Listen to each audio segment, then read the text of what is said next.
I don't know if you can even hear me because my camera, my camera kind of pretty fuzzy. But I don't know if you guys can hear me because my speakers got messed up. Welcome to Vlogmas Day 19. And I need to go get a new microphone for my camera because yesterday, whenever I was hanging out with Taylor's, the bartender, he like spilled a drink on my camera, and I didn't realize that when he spilled, it spilled right onto my mic. So as I was editing yesterday, it was like, super muffled, and I think like the liquid maybe has gotten into the camera, so it's like a little fuzzy looking. I don't know. So I don't know if I'm going to be able to fix it or if I'm going to need a camera. I mean, I've had this camera since I first started my channel like 3.5 years ago, so I really don't want to get a new one. But we'll see. I'm going to go to Best Buy, I think, and see if I can find an external microphone and like connect it through like the side of the camera and then put it on the top, which I've seen a lot of people do, and I've actually thought about doing that in the past because honestly the like quality of like the sound on this camera sometimes can be like not that good because you can hear like the clicking of the camera in the background sometimes. I've just noticed that since I got the camera like years ago. So yeah, that's what we're gonna do. Getting ready to go to brunch right now. It is 10:19, and then after that I'll probably go to Best Buy. I also want to get my nails done because those are these thumbs right here are off, and then I need like a fill. So I'm going to do a new design, and then also want to finish my Christmas shopping. I work tomorrow obviously because it's Monday, but part of me wants to like maybe wait to get Christmas gifts tomorrow because I feel like it won't be as busy, but then also the other part of me is like, you have so much work to do, you're not going to be able to do it tomorrow. So I think I'm going to just try to do it today, and just deal with the crowd for today. But that's brunch. I'll see you guys when we get there.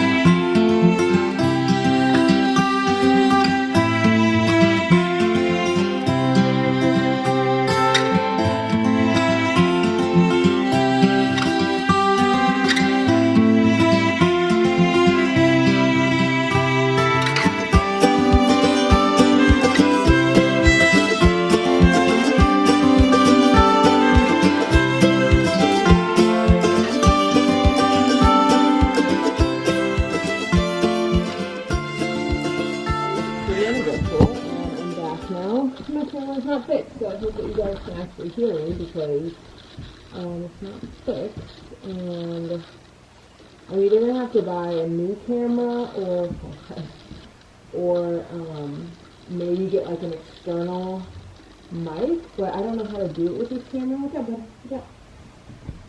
So we'll see what ends up happening, and I could just mess with my lighting here. Okay, there we go. Yeah, I don't really know what I'm going to do. I'm sure I'll figure it out, but I've had this camera literally since, like, I first started my channel. I started my channel for a full year. I just used my phone, and now I've been using this camera, and I love it, and I wouldn't, like, use anything else, so I might literally just have to buy the same camera again. I don't know. But on a better note, I have a ton of books that I'm planning on reading, and I'm getting ready to kind of get them in order. Let's see if I can hold these up for you. Ooh! Literally all of these. I'm going to see if I can put them in order because I like to do that before I actually start reading them.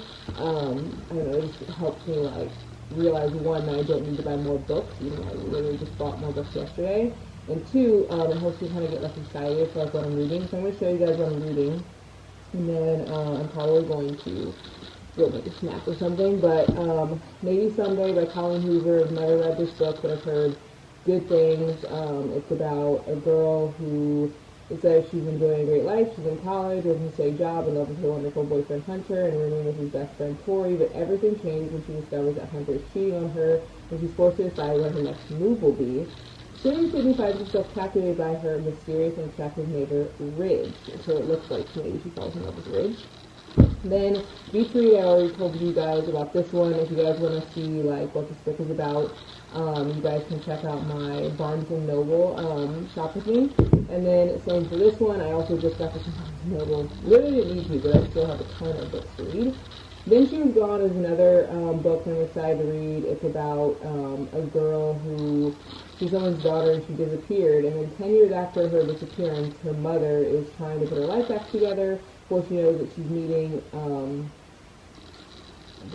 she's trying to put her life back together when she meets an unexpectedly charming man at a cafe before she knows that she's meeting Floyd's daughters, and his youngest, Poppy, takes Laurel's breath away because they're eerily similar. So it kind of is like, did Ellie run away? Like, was she kidnapped? It's like a thriller. I'm excited for that one. This one, The Hating Game, is supposed to be like really cheesy, which you guys know I love. It gives me like rom-com vibes. And it's pretty much like two arch nemesis sisters that fall in love. Like, they like, don't like each other at work. At least that's what it seems like. And it says they're up for the same promotion, and Lucy refuses to back down. The tension between Lucy and Joshua has reached its boiling point.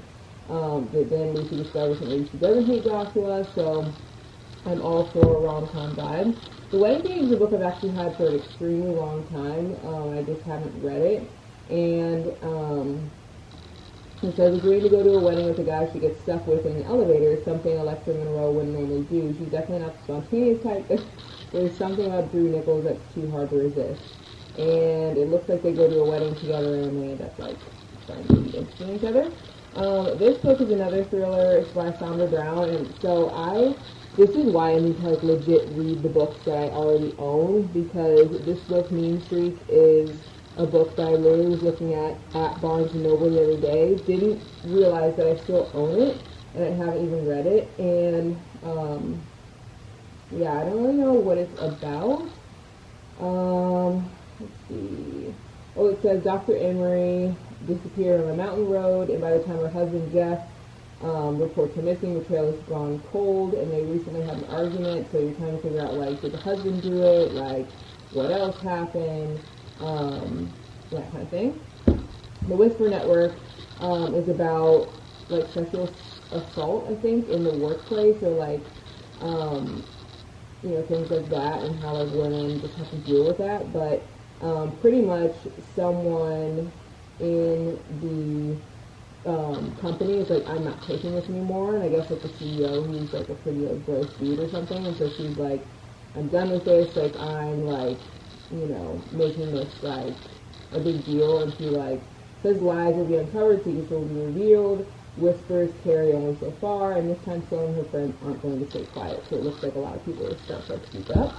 And then the Kiss Quotient, I think I told you guys about this one. I don't really remember what this one's about. I think it was also like rom-com vibes. Let's see. I feel like I looked at this in the store. It says Stella Lane comes up with algorithms to predict customer purchases. A job has given her more money that she knows what to do with. Way less experience in the dating department than the average 30-year-old. It doesn't help that Stella has Asperger's, or that French kissing reminds her of a shark getting its teeth cleaned by a pilotfish. Her conclusion, she needs lots of practice, and with a professional, which is why she hires escort Michael with the looks of a K-drama star and the martial arts moves to match. The center can't afford to turn down Stella's offer, and when she comes up with a lesson plan, he proves willing to help her check off all the boxes. Pretty much helping her get ready to, like, date, I guess, because it seems like maybe she falls in love with him. I still have more left, I promise you. The Unhoneymooners, this one is, it says Olive Torres is used to being an unlucky twin. From inexplicable mishaps to recent layoff, her life seems to be almost comically jinxed. By contrast, her sister Annie is an eternal champion. And it says that, unfortunately for Olive, the only thing worse than constant bad luck is having to spend the wedding day with the best man, Ethan Thomas, who's her nemesis. And I guess her sister's getting married. It looks like maybe she fell in love with Nemesis. You guys know I love a rom-com story guide. Every Last Secret. This one is one I've actually had for a while. I just haven't read it yet. And it says, Kat Winthrop has worked hard to get what she has: a gorgeous home, social standing, and William, her successful and handsome husband. Then a friendly new couple moves into the estate next door. While cautious, a good neighbor like Kat greets them with open arms and hospitality. Nina Ryder isn't a fellow lady of leisure, a life coach with the off-the-rack dresses, personal issues, and a husband who hasn't delivered. She's anxious to move up in the world. This beautiful new town is a step in the right direction. It's also making Nina aware of what she doesn't have, namely William. When Nina's infatuation escalates into obsession, it's just a matter of eliminating the obstacles to get the life that she wants.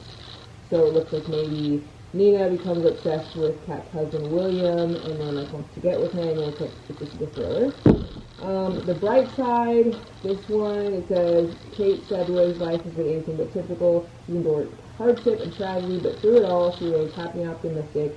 There's a reason her best friend Gus calls her the bright side. Kate is strong-willed, funny and smart, musically gifted, and she's also never believed in love. So when Kate leaves San Diego to attend college in a small town of Brent, Minnesota, the last thing she expects is to fall in love with Tyler Banks. I mean, Tyler Banks literally sounds like a Hallmark movie name. Looks like this would be a good one. I also love the writing in this book. It's kind of written like journal entries, each chapter. You can see it's just like very short chapters, very large words. They have like dates and stuff on here, which I kind of like. And it has it from Keller Williams' perspective and from hers. This book, Claim Me, is the second book to Release Me, which I'm almost done, and it's very similar to like 50 Shades vibes or like Sylvia Day's books, if you've read those, which this one's really good. It's number 2. I'm almost done with Release Me, so I'm going to read this one next. And then this is the last book out of all the ones that I showed you. It's called The Last Thing He Told Me. It's from a Witherspoon book club. It says, before Owen Michaels disappears, he manages to smuggle notes to his beloved wife of 1 year. Protect her. Despite her confusion and fear, Hannah Hall knows exactly whom the note refers. Owen's 16-year-old daughter, Bailey. Bailey, who lost her mother tragically as a child. Bailey, who wants absolutely nothing to do with her new stepfather. As Hannah's increasingly desperate calls to Owen go unanswered, as the FBI arrests Owen's boss, as the U.S. Marshal and federal agents arrive at their home unannounced, Hannah quickly realizes her husband isn't who he said he was. It says, at that, Bailey just may hold the key to figure out Owen's true identity and why he really disappeared. So this one's also like a thriller. So I have a ton of books that I plan on reading, and they all look really good. So yeah, let's go make a snack. I need to like kind of wind down and just like chill. I feel like going through books and like starting to read your book gets me excited. This is the one that I'm starting to read right now. Apples Never Fall. I started it this morning. It's by Leah Morby. She's the person who wrote Big Little Lies and Husband's Secret, which I really love. So yeah, this says, if your mother was missing, would you tell the police, even if the most obvious suspect was your father? And that's pretty much how it sums up the book, and it's a New York Times bestseller, I think. So yeah, let's go make a stack, and then if we're going to read a little bit, because these books are just too good not to read right now.